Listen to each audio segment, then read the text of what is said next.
हे guys welcome back to my channel. आजको भिडियोमा हामी चाहिँ 79मा आएको क्वेसन सल्भ गर्दैछौँ, जुन चाहिँ सिफ्ट रिड्युस पार्सिङको बारेमा रहेको छ। योभन्दा अगाडिको भिडियोमा म तपाईँलाई अलरेडी 78को क्वेसन सल्भ गरिदिएको छु, साथसाथै त्यसको 2टा इक्जाम्पल पनि सल्भ गरिदिएको छु। तपाईँले प्लेलिस्ट चेक गर्न सक्नुहुन्छ र यो सुधा गरेर अलटुगेदर 4वटा भिडियो हुनसक्छ। 4वटा भिडियो हुन गयो भनेको क्या डिफ्रेन्ट खालको इक्जाम्पलहरू रहेको छ। प्लेलिस्ट चाहिँ चेक गर्न नबिर्सनु होला। ल अब डाइरेक्ट हामी चाहिँ सोल्युसनतर्फ लागिहालौँ न त। मैले यहाँ चाहिँ अब यो चाहिँ समग्रमा छ, यसलाई पहिला टुक्राइदिन्छु है त। सो नै तपाईँलाई इजी हुन्छ कि टुक्राउँदाखेरि तपाईँलाई चाहिँ इजी भइहाल्छ नि त। ल यो भनेको है त, यो पुरैले यति प्रोडक्सन भनेको हो भनेर बुझ्नु होला। ल यहाँ चाहिँ एउटा स्ट्याकको डब्बा भयो, एउटा चाहिँ तपाईँको इनपुट बफरको डब्बा हुन्छ, जुन चाहिँ तपाईँको इनपुट चाहिँ तपाईँको क्वेसनमै दिएको छ होइन र। इनपुट बफर भनेर लेखिदिनु होला। बफरलाई अर्कोपट्टि तपाईँको एक्सन लेख्नु होला। एक्सनमा चाहिँ तपाईँको कुन प्रोडक्सन के काम गरेको छ भनेर एक्सनमा लेख्नुपर्ने हुन्छ। ल स्ट्याकमा चाहिँ सुरुमा तपाईँको डलर हुन्छ, सरी डब्बा बनायो, डलर हुन्छ। स्ट्याकमा चाहिँ सुरुमा डलर हुन्छ। इनपुट बफर चाहिँ तपाईँको के छ यो पुरै लेखिदिनुहोस्। ए प्लस ए स्टार ए र लास्टमा डलर लेख्न नछुटाउनु होला। बुझ्नुभयो?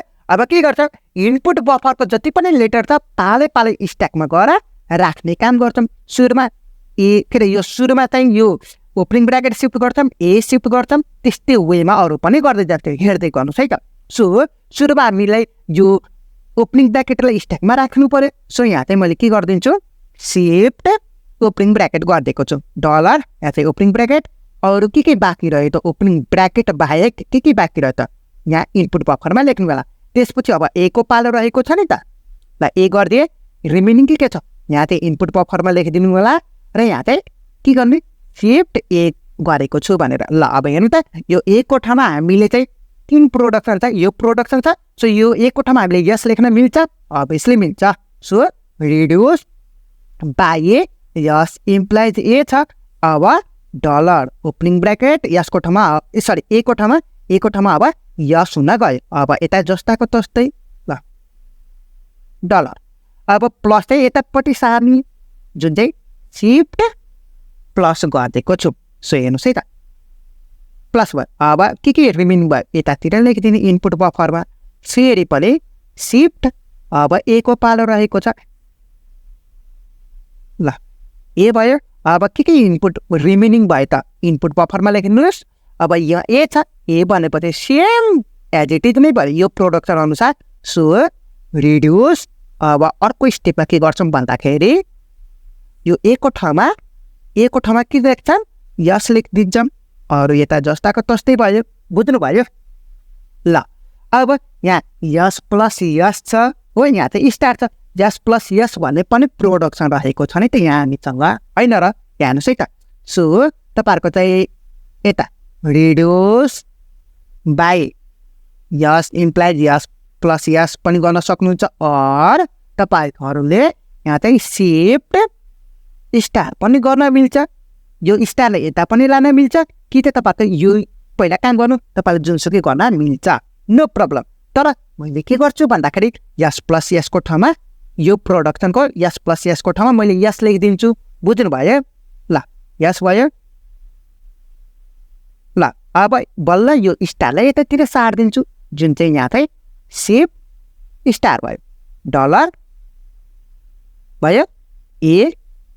ल अब लास्टमा के गर्छु भन्दाखेरि ए पनि यता सारिदिन्छु नि त, भयो। ल डलर ओपनिङ ए भयो। अब के बाँकी रह्यो यता लेखिदिने। ल अब यो ए को ठाउँमा हामीसँग त छ नि त प्रोडक्सन। सो यहाँ के गरिदिन्छु भन्दाखेरि रिड्युस बाई ए, यस इम्प्लाइज ए गरिदिन्छु, डलर यसको ठाउँमा सरी ए को ठाउँमा अब यस हुन गयो। बुझ्नुभयो? अब यहाँ नि त यस इन्टु यस छ, यहाँ अलरेडी हामीसँग छ नि त यस इन्टु यस, यो इन्टु है, हेर्न सक्नुहुन्छ। बुझ्नुभयो? सो हामीले यो पुरैको ठाउँमा यस लेख्न त मिल्यो नि त। So reduce by A, yes implied yes into yes. So यो पुरैको ठाउँमा यस लेखिदिए। बुझ्नुभयो? अब यो क्लोजिङ ब्राकेट यतातिर सारिदिने, जुन चाहिँ सिफ्ट क्लोजिङ ब्राकेट भयो, डलर ओपनिङ, यहाँ चाहिँ डलर मात्र बाँकी रह्यो। अब हेरौँ त यो पुरैको यहाँ हामीसँग जति पनि छ नि त यसको अलरेडी यहाँ प्रोडक्सन छ। सो यहाँ चाहिँ के लेखिदिन्छु भन्दाखेरि रिड्युस बाई यस इम्प्लाइड यो लेखिदिन्छु। सो यो पुरैको ठाउँमा हामीसँग यस मात्र लेख्न मिल्छ, अभियसली मिल्छ। यो डलर भयो, यहाँ चाहिँ एक्सेप्ट भयो। कसरी एक्सेप्ट भयो भन्नु त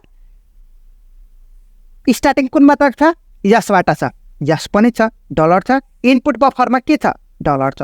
सो लास्टमा तपाईँहरूले इनपुट बफरमा डलर हुनु पर्यो, ओके। र तपाईँहरूको स्ट्याक जुन चाहिँ छ नि त इनपुट बफर स्टार्टिङ लेटर सँगसँगै तपाईँहरूको डलर पनि हुनु पर्यो है त। स्ट्याकमा डलर सँगसँगै स्टार्टिङ लेटर पनि हुनु पर्यो। स्टार्टिङ लेटर कुन चाहिँ छ भन्नु त यस रहेको छ नि त। सो यस छ नि त, र इनपुट बफरमा लास्टमा के छ डलर छ। सो हामीले चाहिँ एक्सेप्ट गरेको छ, यति नै हो काम गर्नुपर्ने। ल काम त्यही तमा भन्नुपर्छ यो क्वेसनको सोल्युसन चाहिँ सकिगयो, यति नै गर्ने हो होइन त। हामीले के गरेको छ भन्दाखेरि इनपुट बफरको एकुन्टा यहाँ चाहिँ स्ट्याकमा राखेको छौँ र रिड्युस गर्न यो अपरेसन अथवा यो प्रोडक्सनको हेल्पबाट रिड्युस पनि गरेको छ। यहाँ तपाईँले क्लियरली वेमा हेर्न सक्नुहुन्छ, बुझ्नुभयो। ल आजको भिडियो चाहिँ यति नै गरौँ। अब नेक्स्ट भिडियोबाट हामीले चाहिँ दी मोस्ट इम्पोर्टेन्ट क्वेसन, यो चाहिँ 2 चोटि सोधेको छ है, 2 चोटि यस्तै खालको क्वेसन चाहिँ 2 चोटि रिपिट भएको छ। 79मा पनि छ र 78मा पनि रिपिट भएको छ। सो तपाईँले चाहिँ राम्रोसँग हेर्नु होला। र नेक्स्ट भिडियोबाट म तपाईँहरूलाई exam point of view sure भन्दा पनि हुन्छ कुन चाहिँ गर्छु कुन चाहिँ सिकाइदिन्छु भन्दाखेरि यलार पार्सरको बारेमा जुन चाहिँ 4वटा टाइपकोहरू रहेको छ के कस्तो रहेछ नेक्स्ट भिडियोमा कुराकानी गर्नेछु। सो च्यानललाई चाहिँ सब्सक्राइब गर्नुभएको छैन भने अहिलेसम्म च्यानललाई सब्सक्राइब गर्न नबिर्सिनु होला। So see you in the next video, till then have a good day.